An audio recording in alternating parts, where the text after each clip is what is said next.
Reverend Jesse Jackson, revealing today that he is battling Parkinson's disease. In a letter to his supporters, Reverend Jackson said that he has been seeking outpatient care for the last 2 years, and he's also undergoing physical therapy.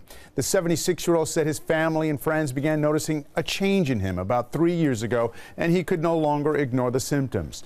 Jackson's father also had Parkinson's disease, which is a chronic neurological disorder that disrupts movement. Well, joining us now is ABC senior medical correspondent Dr. Jen Ashton. Thanks so much for talking to us about this.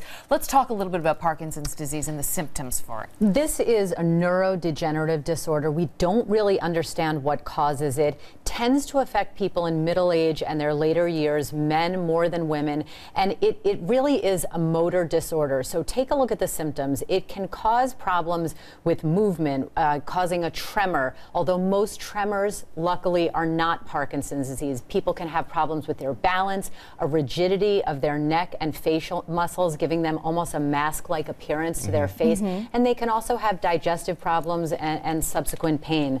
The difficult part with Parkinson's, there is no one definitive test, so we tend to make the diagnosis on history and physical exam, sometimes some neurologic imaging, and then it's really about managing this because the symptoms can wax and wane.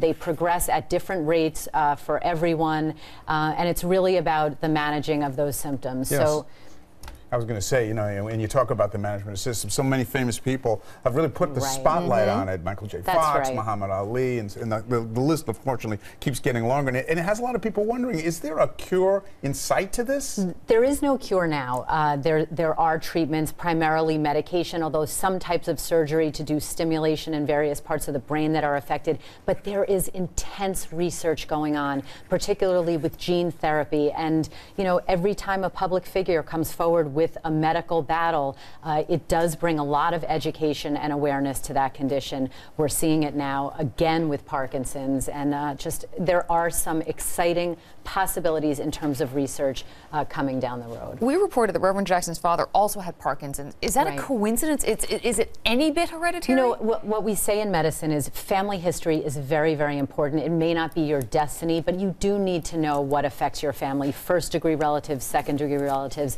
It does increase your risk factor. It doesn't commit you to the same destiny. Thank you so much for helping us understand a little bit better.